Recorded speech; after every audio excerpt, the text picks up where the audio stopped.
Warahmatullahi wabarakatuh.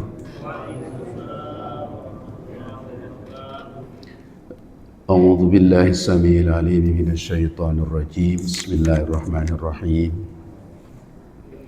Alhamdulillahi rabbil alamin wassalatu wassalamu ala sayyidil mursalin sayyidina wa maulana Muhammad wa ala alihi wa ashabihi ajma'in wa la haula wa la quwwata illa billahil aliyyil azim. اللهم افتح لنا حكمتك وانشر علينا رحمتك من خزائن رحمتك يا أرحم الراحمين. اللهم افتح لنا فتوح العارفين واجعلنا من العلماء العاملين واجعل أعمالنا خالصة لوجهك الكريم. اللهم انفعنا بما علمتنا وعلمنا ما ينفعنا وزدنا علما وارزقنا فهما. Alhamdulillah ala kulli hal wa na'udzu billahi min hali ahlin nar wa sallallahu ala sayyidina Muhammad wa ala alihi wa ashabihi ajma'in walhamdulillahi rabbil alamin. Bapak-bapak, ibu-ibu yang saya muliakan, kita meneruskan kajian kita. Sebelum dimulai kami aturkan selamat Idul Adha. Taqabbalallahu minna wa minkum. Semoga Allah menerima amal ibadah kita semua dalam bentuk apapun amal ibadah kita yang mengikuti sunnah Rasulullah SAW. Mudah-mudahan diterima. Mungkin saum sunnah, mungkin sholat malam, mungkin zikir, mungkin kurban, atau mungkin ibadah haji dan lain-lain. Semoga diterima, diridhoi Allah Subhanahu wa Ta'ala. Bapak-bapak yang terhormat, kita meneruskan kajian surat Saba ya. Sampai ayat keberapa ya?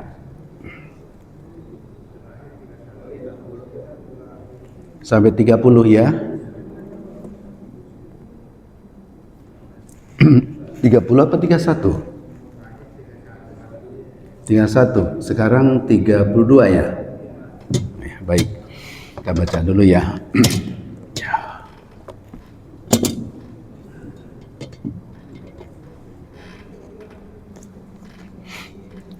Mari kita bersama-sama ya.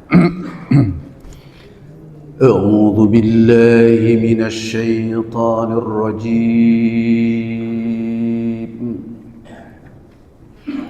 Bismillahirrahmanirrahim. Qala alladhina istakbaru lilladhina istud'ifu anahnu sadadnakum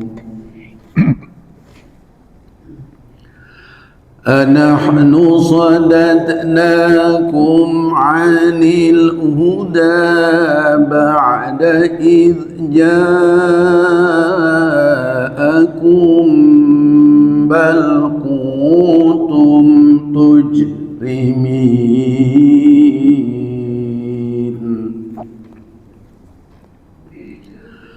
Wa qala alladhina استضعفوا للذين استكبروا بل مكر الليل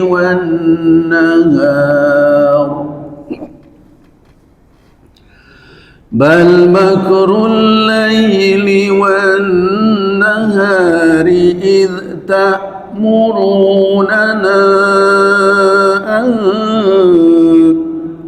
saya ulangi ya.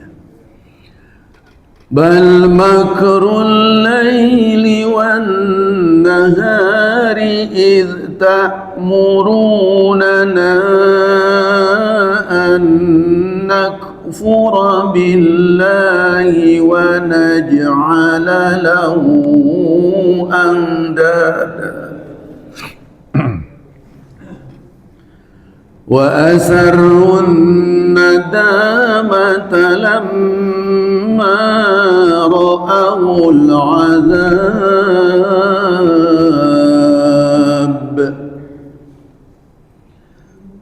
وجعلنا الأغلال في أعناق الذين كفروا هل يجزون إلا ما كانوا يعملون وما أرسلنا في قرية من نذير إلا قال مترفوها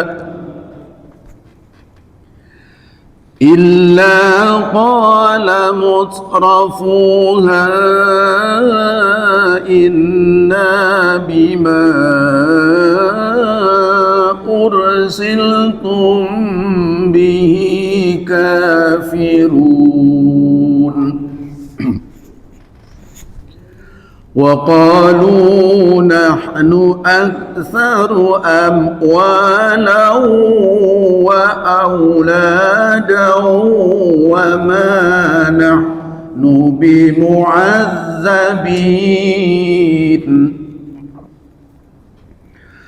قل إن ربي يبسط الرزق لمن يشاء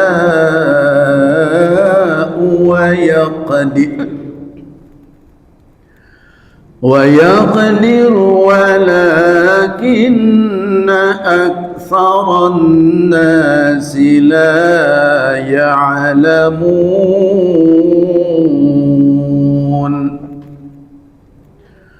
وما أموالكم ولا أولادكم بالتي تقربكم عندنا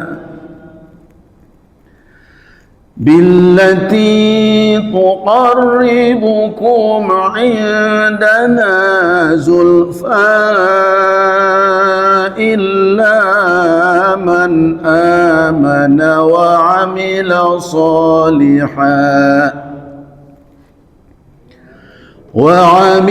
صالحا فأولئك لهم جزاء الضعف بما عملوا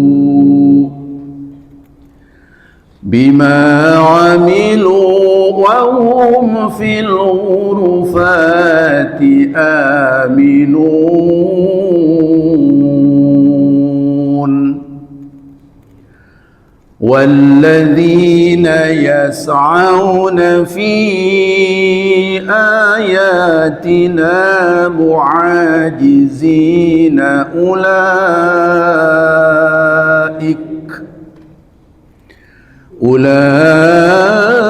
أولئك في العذاب محضرون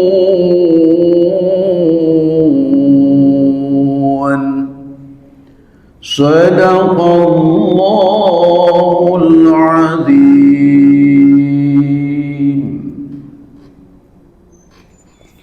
أعوذ بالله من الشيطان الرجيم. بسم الله الرحمن الرحيم. Qala alladzina istakbaru.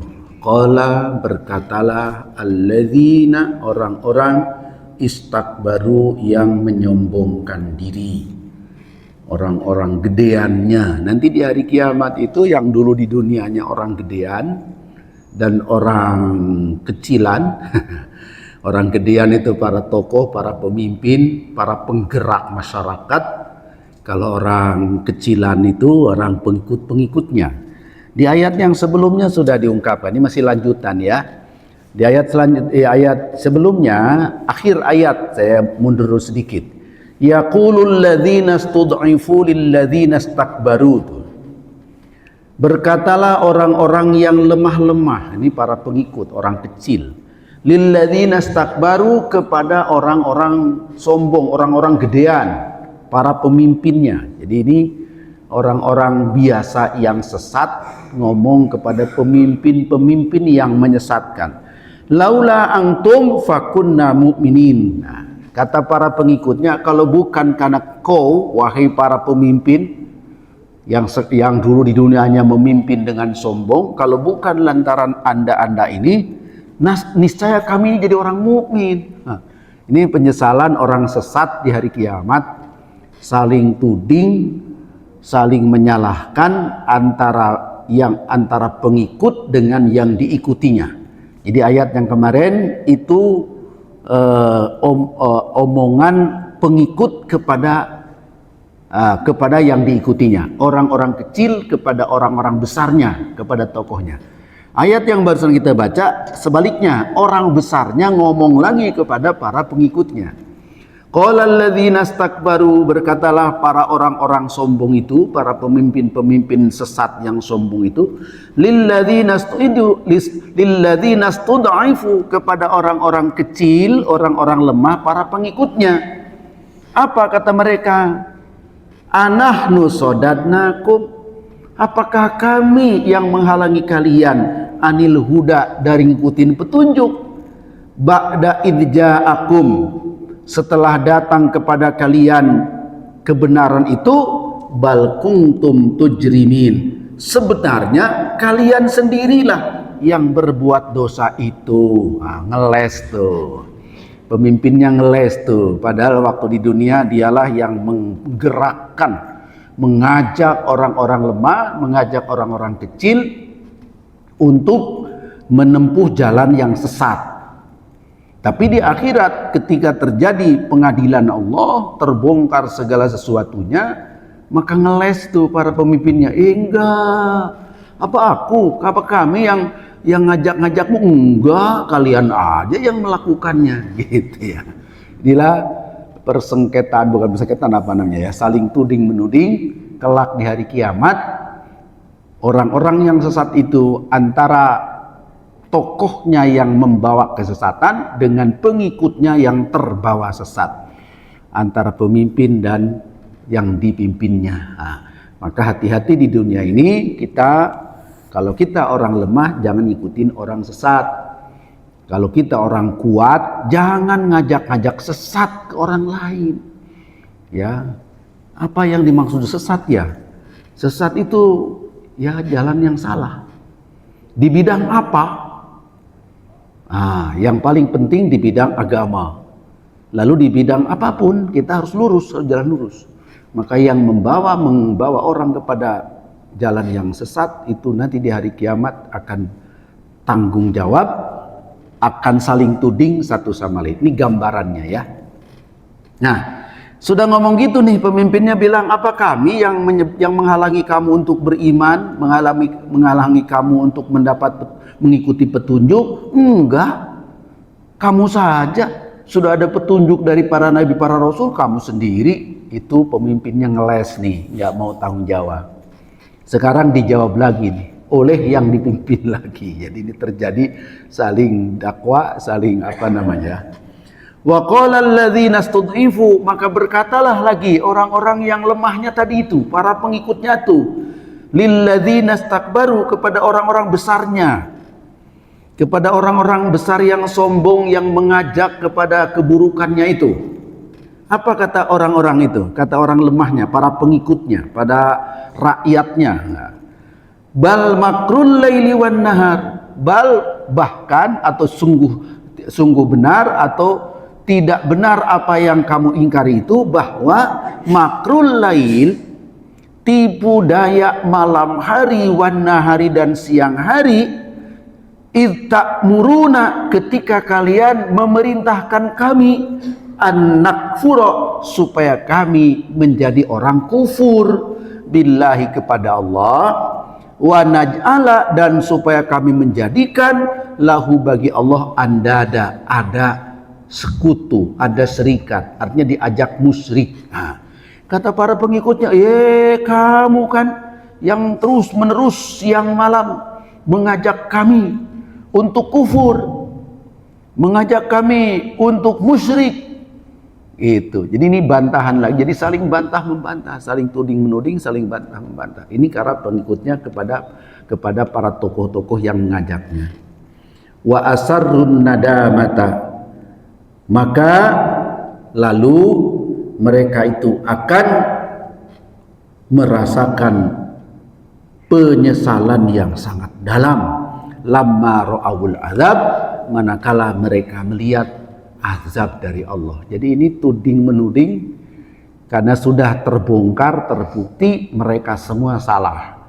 Para pemimpinnya salah, yang ngikutinya salah, pengadilan Allah dimulai, digelar, azab sudah disiapkan bagi orang-orang yang sesat itu. Nah, ketika itulah mereka saling tuding menuding dan mereka sangat menyesal terhadap pilihan, terhadap kelakuan ketika di dunia, ketika mereka kelakuannya adalah bertentangan dengan petunjuk Allah, bertentangan dengan agama yang benar. Nah, itulah yang akan dialami oleh mereka. Wa ja'alna, kata Allah, lalu kami jadikan al-aghlal, belenggu, fi a'naqi, pada tengkuk-tengkuk alladzina kafaru, orang-orang kafir ini. Ini gambaran ilustrasi. Kalau sudah begitu, kalau di dunia ini, di KPK itu diborgol gitu. Kalau di KPK masih bisa senyum, kasih baju bagus warna oranye. Kalau di KPK Jalan Kuningan situ, di Kuningan, ngatakan begitu, senyum-senyum tuh. Tapi sana nggak ada senyum. Azabnya bukan main-main, nggak bisa disuap. Bolehlah saya ditangkap masuk penjara, tapi tolong ya, penjaranya VVIP. Di dunia bisa begitu, Pak. Bisa VVIP. Ada viral medsos itu. Di sana tidak bisa. Ini gambarnya, wa ja'alnal aghlala fi anaqil ladzina kafaru. Langsung dibelenggu oleh Allah, lehernya dibelenggu orang-orang kafir itu.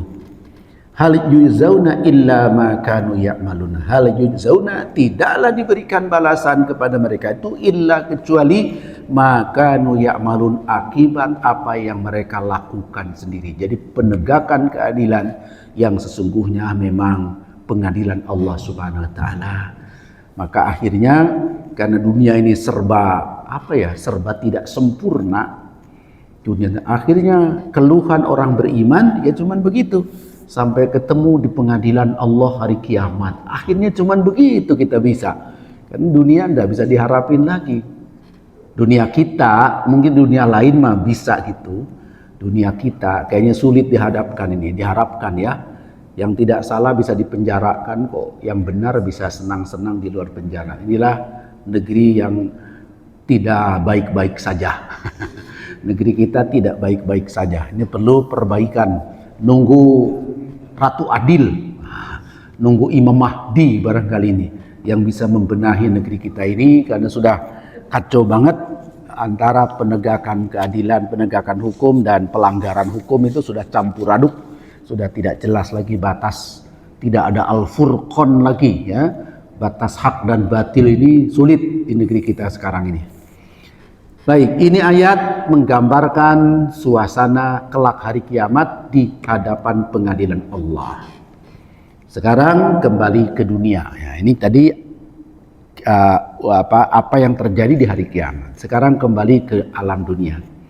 Wa ma arsalna, dan tidaklah kami mengutus fi qaryatin, di suatu negeri, min nadhirin, dari seorang pemberi peringatan. Nah, itulah maksudnya nabi. Jadi kata Allah, kami sebetulnya sudah utus di dunia ini rasul-rasul, nabi-nabi untuk memberikan peringatan. Nazir itu peringatan ya. Illa, kecuali, nah setelah turunnya para nabi pemberi peringatan itu, kecuali qala, berkata, mutrafuha, para gegedugnya, para orang pembesar-pembesar negeri yang tadi, yang takabur itu, yang sombong itu ya, inna, kata mereka begitu. Jadi tokoh-tokohnya kalau zaman Rasulullah ya Abu Jahal gitu ya, Abu Lahab ya, itu tokoh-tokoh. Zaman Nabi Musa ya Firaun gitu, zaman Nabi Ibrahim Namrud, tokoh-tokoh gitu ya. Jadi Rasul, jadi memang sunnatullah barangkali ya, dari dulu tuh setiap ada Rasul ada aja pembangkangnya itu. Ada saja. Bapak bisa pelajari sejarah, semua para rasul ada aja pembangkangnya itu. Ya, dari zaman dulu ya, zaman Nabi Nuh terus Nabi selalu ada pembangkangnya ya. Nah, sekarang tidak ada nabi tapi pembangkang semua. Jadi bukan pembangkang semua, banyak sekali pembangkangnya. Jadi setiap ada nabi ada pembangkang ya. Jadi kata ayat, tidaklah kami utus di suatu negeri seorang pemberi peringatan, maksudnya Rasul, illa kecuali qala akan ada saja mutrafuha, tokoh-tokoh pentolan-pentolan penduduk negeri itu mengatakan, inna sesungguhnya kami bima ursiltum bih, terhadap apa yang kalian utus, kafirun, kami tidak percaya. Kafir itu tidak percaya, tuh ingkar, mengingkari. Ada saja yang kafirnya, ada saja yang mengingkarinya itu ya. Jadi itulah barangkali sejak awal Allah menurunkan Nabi Adam ke bumi itu sudah wanti-wanti itu. Qul nahbitu minha jami'a, kalian turun ke dunia semuanya. Ini Nabi Adam, Siti Hawa turun.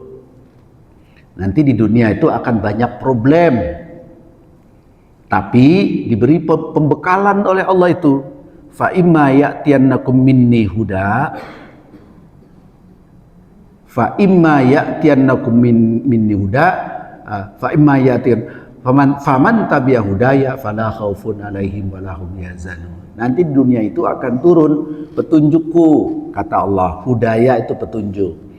Yaitu dalam bentuk manusia yang namanya para nabi dan rasul, dalam bentuk undang-undang namanya kitab suci. Nah, faman tabi'a hudaya, siapa yang ikut petunjukku, fala khaufun 'alaihim wa lahum yahzanun. Selamat mereka dunia akhirat.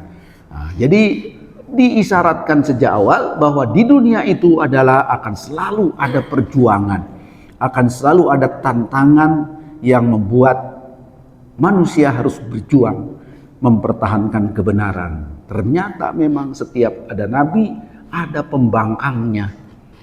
Ya, setiap ada nabi ada pembangkangnya. Ini gambaran tabiat duniawi. Nah, nanti yang tidak ada pembangkangan nanti di akhirat. Nah, di surga tidak ada lagi pembangkangan. Jadi jangan berharap hidup di dunia ini tidak ada tantangan, Pak. Nggak bisa. Pokoknya lancar segala sesuatunya, ada aja tantangan itu. Yang berat maupun yang ringan, yang besar maupun yang kecil, ya selalu saja. Karena memang dunia adalah bagian dari hidup yang bagian dari kehidupan yang membutuhkan perjuangan. Wa qalu, gimana nih para mutrafuha? Mutrafuha itu para pembesar, Pak, para tokoh yang banyak duitnya, yang banyak pengaruhnya, banyak pengikutnya, ini mutrafuha nih. Kalimat seperti ini ada di surat Al-Isra, tetapi udah lewat surat Al-Isra kalau tidak salah. Surat Al-Isra ada juga. Pembangkang pertama biasanya para tokoh, Pak, bukan orang kecil. Pembangkang para nabi itu mulai dari orang besarnya. Jarang orang kecil melangsung jadi konfrontasi dengan para nabi dan rasul, itu rata-rata pembesarnya, mutrafuha. Nah, gimana sih para pembangkang, para tokoh pentolannya itu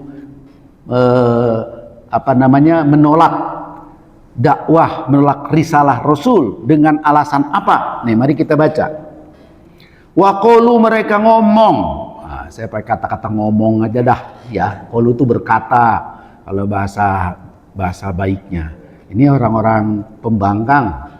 Wa qalu, dan mereka berkata atau mereka ngomong, nahnu, kami ini aktsaru amwalan, harta kami banyak, tuh triliunan, harta kami banyak, wa aulada, anak kami juga banyak.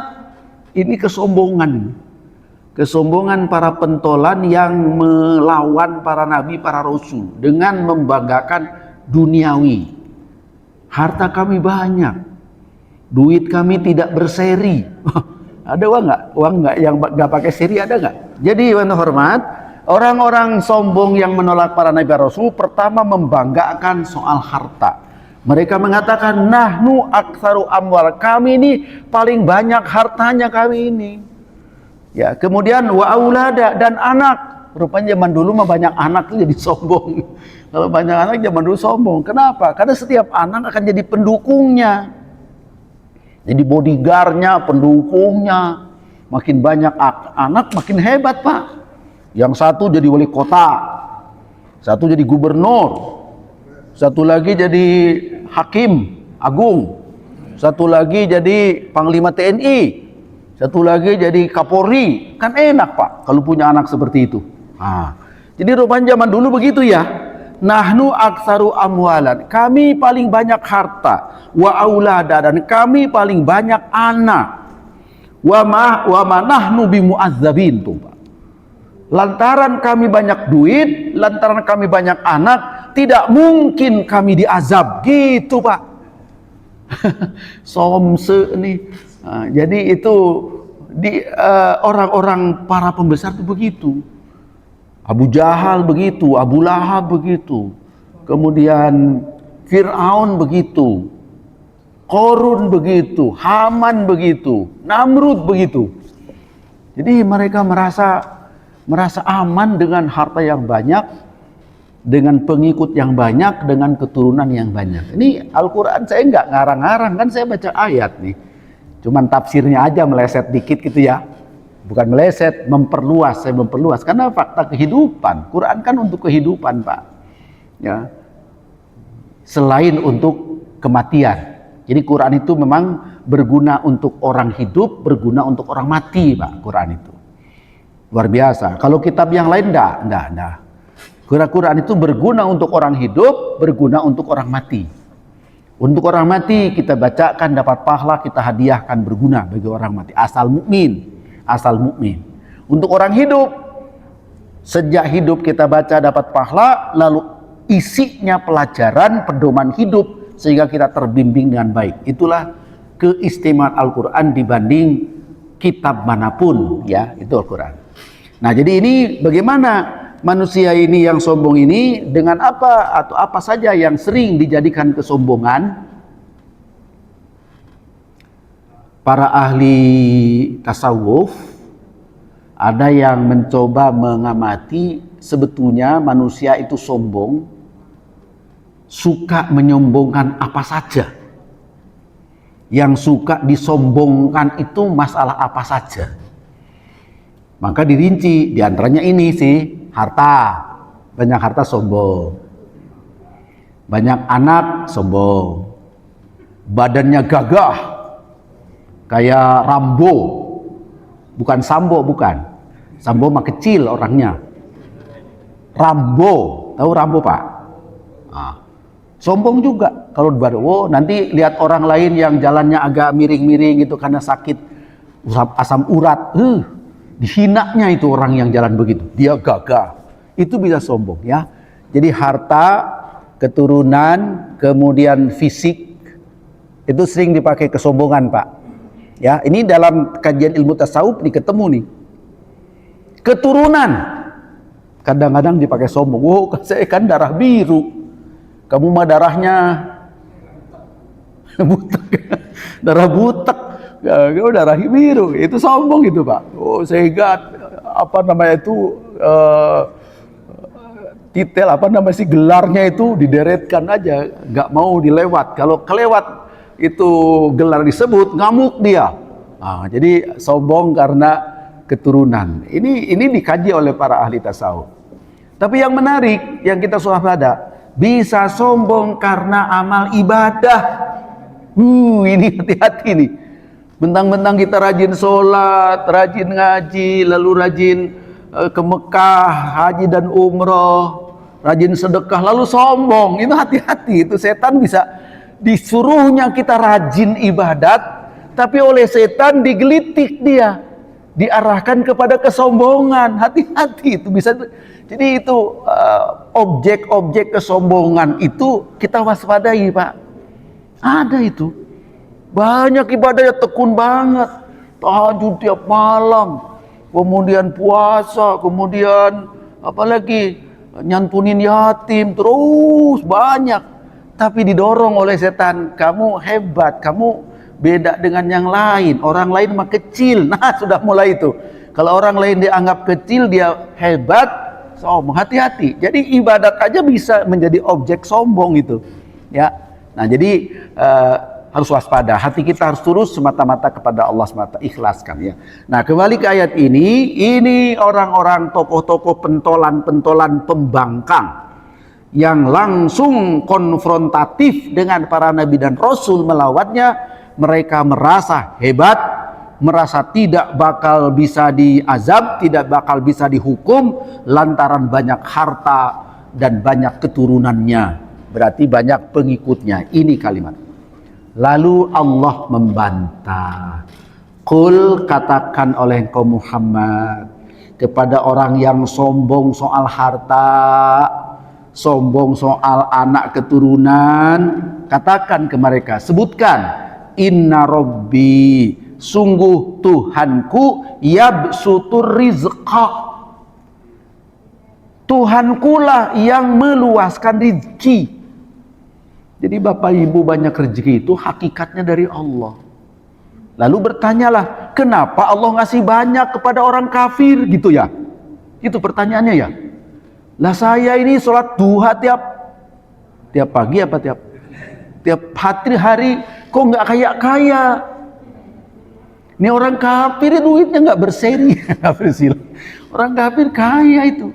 Padahal yang ngasih rezeki itu Allah. Kenapa? Nah, tolong Bapak Ibu tenang ya. Jangan salah sangka kepada Allah. Orang kafir itu andai kata pun diberi harta banyak, rezeki banyak, Allah memberi karena dunia itu Allah beri semuanya. Yang sujud, yang tidak sujud dikasih, yang beriman tidak beriman dikasih, kadang yang tidak beriman dikasih agak lebih malah. Sebagai apa? Sebagai sindiran. Dalam bahasa Arabnya istidraj, dalam bahasa Qur'annya. Jadi orang kafir itu kadang-kadang kok usahanya maju ya. Semua makhluk yang melata di bumi, di langit, rezekinya dari Allah itu. Wa ma min dabbatin fil ardi illa 'ala Allahi rizqaha wa ya'lamu mustaqarraha wa kullun fi kitabim mubin. Semua yang melata di atas bumi maupun di langit rezekinya dari Allah itu. Nah, Pak Ustadz, tapi dia kan caranya begitu. Itu laut dipatok sama dia mah. Nggak cukup daratan. Walaupun dia sudah punya ribuan hektar itu. Mungkin perkebunan kelapa sawit Sumatera di Kalimantan. Belum cukup, laut dipagar juga. Jadi jadi itu dunia harta itu begitu. Kalau dia berhasil membangun laut jadi milik dia, berarti rezeki lagi ya. Dari Allah juga yang memberinya hakikatnya. Cuman Allah mengizinkan, menjadi mentakdirkan seseorang dapat rezeki seperti itu. Ada takdir yang terjadi diiringi dengan Allah ridho, tapi ada takdir terjadi tidak diiringi dengan Allah ridho. Seperti rezeki melimpahnya bagi orang-orang kafir. Mereka dapat dibiarin oleh Allah, diulur biarin aja, ngambil, tapi Allah tidak ridho. Kelak hukumannya akan luar biasa. Hukuman di akhiratnya luar biasa, azab dari Allah. Itu tentang rezeki. Jadi kembali ke sini, sebetulnya semua rizki itu dari Allah. Inna rabbi yabsutur rizqa, sungguh Tuhanku meluaskan rezeki liman kepada orang yasha'u yang Allah kehendaki. Ya, ada ahli ibadat rajin, rezekinya segitu-gitunya terus. Ya Allah Maha tahu. Karena bagi orang yang tekun ibadah, kebahagiaannya bukan pada dunia. Jadi bahagia itu tidak diukur oleh harta sebetulnya, ya. Tidak diukur oleh harta. Bapak boleh buka buku Tasawuf Modern Buya Hamka. Bapak baca situ. Menerangkan panjang lebar tentang bahagia. Apa rahasia bahagia itu? Pernah baca nggak Pak itu Pak? Buku tulisan Buya Hamka? Terlambat. Bukan terlambat. Masa sih buku bagus begitu nggak dibaca? Jadi kalau Bapak baca buku apa aja? Doraemon. Doraemon. Baca itu Buya Hamka itu tasawuf tuh. Itu 2 buku. Satu tasawuf perkembangan dan pemurniannya. Satu lagi tasawuf modern digabungkan jadi satu itu oleh beliau. Jadi itu bagus itu. Apa yang disebut dengan bahagia? Bisa tahu ke situ. Tenang itu Pak. Jadi apakah bahagia itu harta? Bisa iya, bisa tidak juga. Jangan dimutlakan. Pokoknya kalau banyak harta pasti bahagia, enggak. Tapi unsur bahagia sebahagiannya ada pada masalah harta, benar. Unsur bahagia ada pada sehat, benar. Ya. Unsur bahagia ada pada terhormat juga benar. Tapi tidak mutlak, tidak selalu itu yang menentukan gitu, Pak. Ini perlu nih bagi orang-orang kita ini ya, orang mukmin yang sudah dewasa, supaya jangan terkecoh. So, banyak orang terkecoh, ukuran kebahagiaan itu ternyata harta. Kita sudah ketemu belum lama itu surat Al-Qasas tentang Qarun. Ya, orang-orang awam terkecoh semua. Kagum sama Qarun, pingin seperti Qarun, kata orang-orang banyak itu. Waduh, hebat Qarun ya, pingin kayak gitu ya. Banyak harta, kemudian ini, wah, ada yang begitu. Itu surat Al-Qasas belum lama kita ngaji itu. Mungkin setahun lalu barang itu ya, kita baca ini ya. Ternyata setelah dibenamkan, baru sadar tuh para pengikut. Dibenamkan oleh Allah karena dia durhaka. Untung ya, kita pengagumnya tidak termasuk yang dibenamkan. Untung kami yang pengagumnya tidak termasuk yang dibenamkan ke bumi. Karena cuma kagum doang. Sementara orang yang beriman, orang cerdas, orang yang hatinya terbimbing, dia mengatakan wabtaghi fima ataqallahu darul akhirah wala tansa nasibaka minad dunya wa ahsin kama ahsanallahu ilaik. Itu nasihat orang-orang baik kepada Qarun, tapi Qarunnya nggak mau dengar tentang hakikat kebahagiaan itu begitu, Pak. Wabtaghi fima ataqallahu darul akhirah wala tansa nasibaka minad dunya wa ahsin kama ahsanallahu ilaik.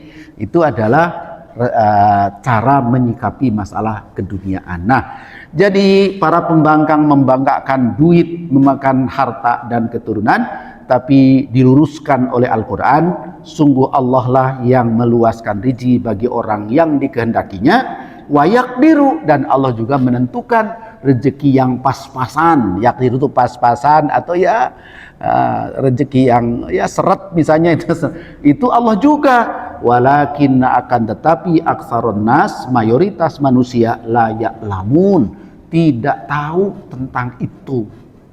Rata-rata manusia taunya ya rezeki itu hasil keringat sendiri, ya, atau ya keringat itu bisa keringat yang halal, kerja, karena kerja dapat upah halal. Ada lagi Pak, korupsi juga kerja itu Pak. Korupsi, nipu itu kerjaan juga itu. Nipu itu kerjaan juga itu. Kalau nggak dikerjain kan nggak jadi itu, dikerjakan. Tapi caranya nggak benar.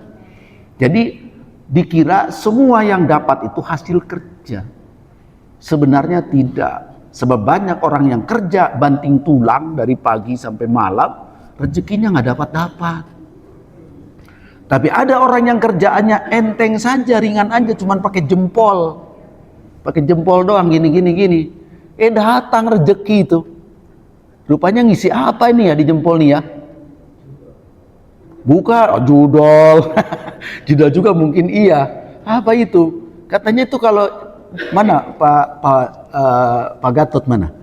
Kalau buka apa namanya? Channel apa YouTube ya? Lalu apa namanya? Subscribernya itu banyak. Kitanya dapat honor katanya ya.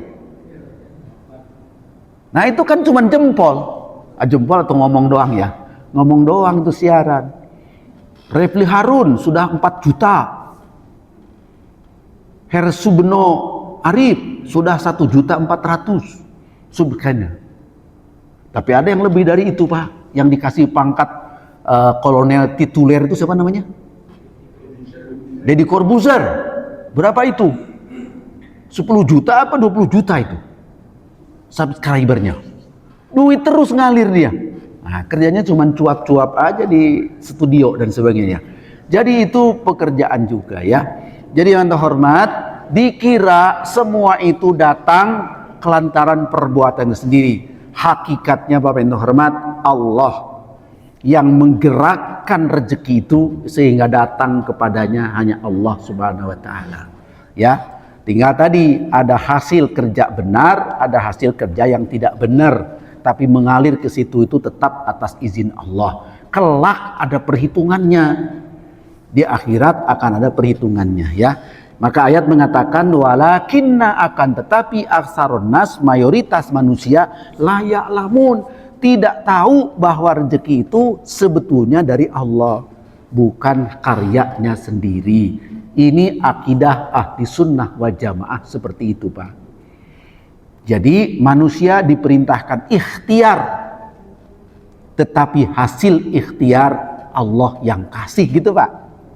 Maka kita diperintahkan faidza azamta fatawakkal 'alallah. Kalau sudah berusaha maksimal, hasilnya serahkan kepada Allah.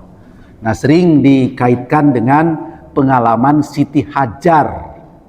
Bapak haji yang baru pulang pasti sa'i ya.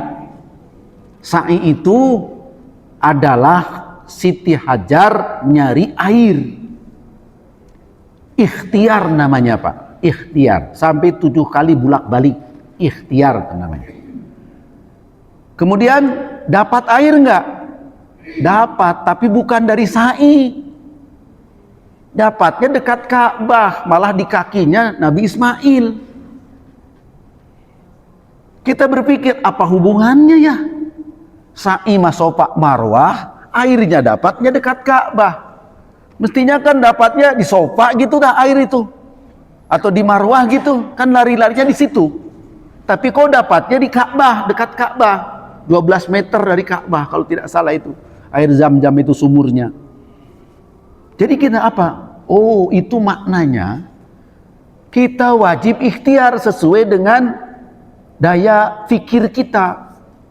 Silahkan. Tapi hasil dari Allah gitu Pak. Itu supaya yakin hasil dari Allah, bukan hasil perbuatan kita. Gimana kalau tidak ikhtiar? Kita tidak melaksanakan perintah Allah ikhtiar. Ikhtiar menjalan. Nah, tapi banyak juga antara ikhtiar dan hasil Allah dekatkan. Karena kita kerja capek langsung dikasih upah. Nih, oh betul-betul dekat hubungannya. Tapi bisa jadi Allah berikan hubungannya tidak sedekat itu. Bapak kerja nolong orang lain, itu yang ditolong nggak ngasih apa-apa sama kita. Tiba-tiba ada orang tidak kenal ngasih kita. Pernah ngalamin gitu gak Pak? Kita ngasih fakir miskin, itu orang fakir miskin itu nggak balas ke kita, nggak balas. Orang miskin terus masih miskin sampai sekarang, misalnya gitu, kan nggak balik. Tiba-tiba orang yang tidak ada hubungannya ngasih sama kita. Itu yang menggerakkan siapa? Allah Pak.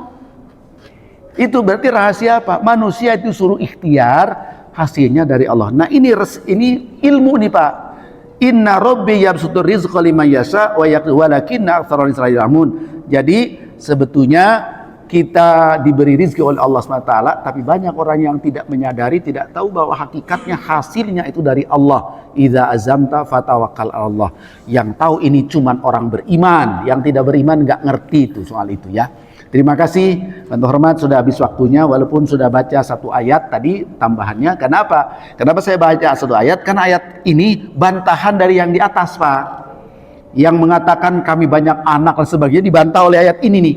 Wa ma amwalukum wala auladukum billati tuqribukum indana zulfa. Nah itu ya bantahannya ini. Maka tadi saya langsung tambah satu ayat setelah ain, karena sebutnya itu bantahannya atau pelurusannya. Tapi karena waktu sudah habis, insya Allah pada pertemuan yang akan datang, mohon maaf Bapak Ibu terhormat, itulah lebih kurangnya. Tadi saya cekukan, maka saya tidak siap, tidak mau, tidak sanggup untuk jadi imam. Saya cekukan tadi, tapi sekarang cekukan saya hilang. Karena saya teriak-teriak baca Al-Quran, hilang, alhamdulillah. Memang cekukan harus pakai teriak-teriak kayaknya. Karena di sini ada klep katanya. Jadi teorinya ada klep sini antara perut dan dada ada klep. Dan kalau ada satu ketidakseimbangan klep itu, cegukan itu teorinya begitu. Tapi saya kalau dicekukan susah saya menyembuhkannya, tapi alhamdulillah dengan ngaji hilang, Pak. Terima kasih dan mohon maaf kalau saya agak teriak-teriak karena sekaligus untuk menyembuhkan ini. Terapinya itulah teriak-teriak. Mohon maaf, hadanallahu yakum ajma'in. Subhanakallahumma rabbana wa bihamdik asyhadu an la ilaha illa anta astaghfiruka wa atubu ilaik. Allahumma arhamna bil Qur'an